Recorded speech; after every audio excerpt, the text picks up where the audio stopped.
Shalom semua, firman Tuhan untukmu hari ini ialah di dalam Yeremia pasal yang ke-33 ayat yang ketiga.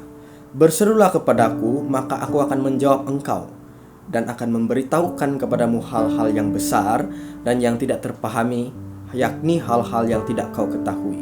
Saudara-saudara sekalian, apakah yang membuatkan kita jemu berdoa kepada Tuhan? Seringkali apa yang membuatkan kita tidak dapat berdoa atau bersekutu dengan Tuhan itu karena kita tidak dapat melawan kedagingan kita. Zaman ini selalu kalau golongan muda itu mereka lebih dihambat oleh video game. Akhirnya tidak punya waktu untuk berdoa kepada Tuhan. Manakala kalau golongan dewasa selalunya dihambat oleh komitmen pekerjaan atau mungkin hiburan seperti movie dan sebagainya ya. Jadi itulah yang menghambat persekutuan kita dengan Tuhan. Karena kita tidak dapat melawan kedagingan kita atau kita mencoba cari waktu untuk berdoa kepada Tuhan. Karena di dalam Matius 26 ayat 41 berkata, berjaga-jagalah dan berdoalah supaya kamu jangan jatuh ke dalam pencobaan. Roh memang penurut, tetapi daging lemah. Jadi artinya ketika daging kita lemah atau kita tidak dapat melawan kedagingan kita, itulah yang akan membuatkan kita jatuh dalam pencobaan. Dan kita gagal untuk terus berdoa dan tekun di dalam Tuhan. Tetapi ada sebab yang paling bahaya kenapa kita jemu berdoa kepada Tuhan, yaitu ketika kita merasa bahwa Tuhan tidak bekerja dalam kehidupan kita walaupun kita tekun berdoa.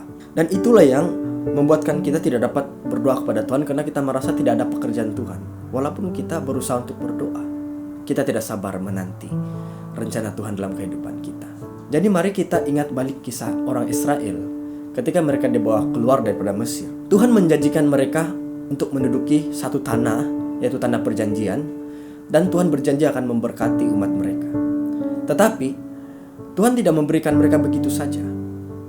Karena Tuhan tahu bahwa manusia ini senang berubah, senang menyalahkan Tuhan. Jadi apa Tuhan buat waktu itu? Dia membawa orang Israel melalui satu proses 40 tahun di padang gurun, supaya mereka tahu bagaimana cara Tuhan bekerja dalam kehidupan mereka, bagaimana cara Tuhan memberkati mereka dalam kehidupan mereka.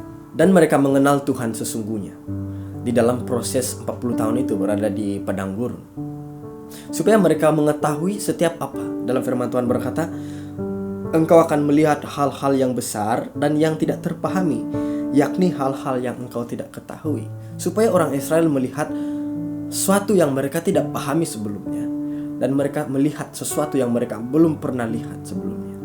Dan apa yang mereka lihat setelah mereka melalui 40 tahun di padang gurun, yaitu mereka melihat sebuah pekerjaan Tuhan yang dahsyat. Mujizat demi mujizat terjadi dalam perjalanan mereka. Penyertaan dan perlindungan Tuhan yang luar biasa menyertai mereka. Dan mereka melihat mereka dipimpin dengan cara yang luar biasa sampai mereka menduduki tanah perjanjian. Itulah yang mereka tidak lihat. Padahal mereka sering komplain kepada Tuhan, komplain apa yang mereka lalui, kesukaran yang mereka lalui. Tapi justru Tuhan bekerja dalam segala sesuatu. Cuma mereka tidak melihat bagaimana cara Tuhan bekerja, karena mereka tidak memahaminya, karena mereka gagal setia sama Tuhan, gagal berdoa sama Tuhan, gagal taat sama Tuhan. Jadi mulailah berdoa dengan tekun. Jangan suam-suam kuku kepada Tuhan. Jangan sikit-sikit merasa Tuhan tidak bekerja walaupun engkau sudah tekun berdoa. Sabarlah menanti rencana Tuhan dalam kehidupanmu. Karena orang yang tekun berdoa akan melihat sesuatu yang luar biasa yang belum pernah engkau ketahui dan belum engkau pahami dalam kehidupanmu.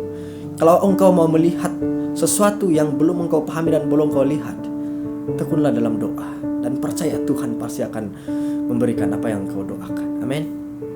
Haleluya, puji Tuhan.